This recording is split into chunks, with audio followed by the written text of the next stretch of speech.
If you're looking at a wall that looks like that, and you want it to look like this, keep watching. I'm going to show you exactly how to do it. Step 1 couldn't be easier. Just wet the wall. I use the mist setting on a spray nozzle, and if you overdo it, just let it soak in for a minute.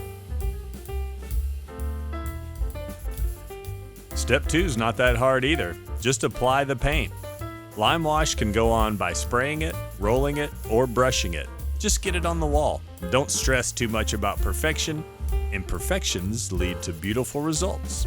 Trust me.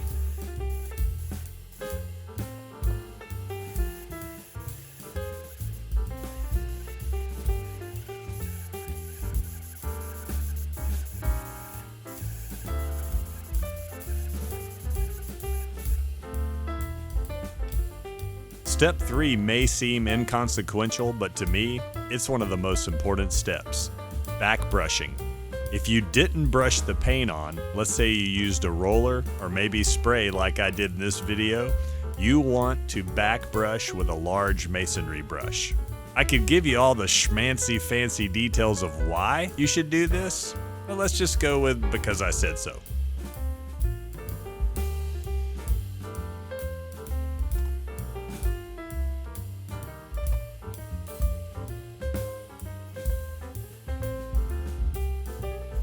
Okay, here's the moment I just want you to get quiet and watch what I'm doing. I'm not going to say very much.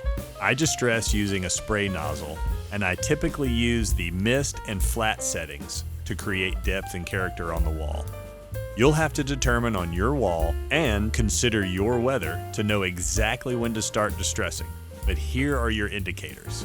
If it's completely rinsing away and running down the wall, it's too soon. If it's chalked over and even a high-pressure jet spray isn't removing it, then it's too late. This is where you'll have to experiment. My best advice is this: let the wall's natural texture guide you.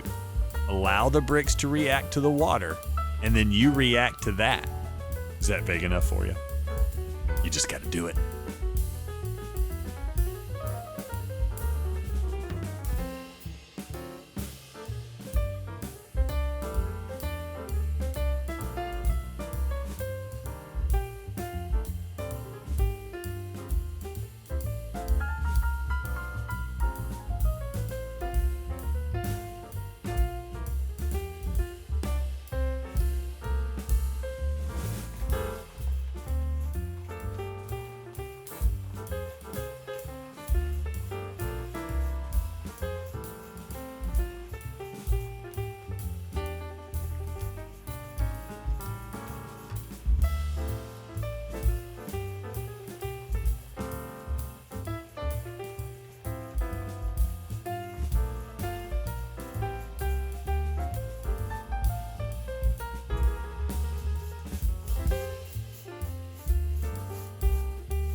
Listen, distressing is a real challenge, and not everyone is going to perfect it. But sometimes we're just in our heads too much, and what we need to do is embrace the imperfections we think we see, and realize patterns are not natural. Sometimes accidents are beautiful, so go with them. So if you see a pattern emerging that you weren't expecting, play with that and see where it goes. And if you end up taking off more than you wanted, just add more paint back on and start over. It's so flexible. And don't beat yourself up. Just need to practice on a small section before tackling the whole wall.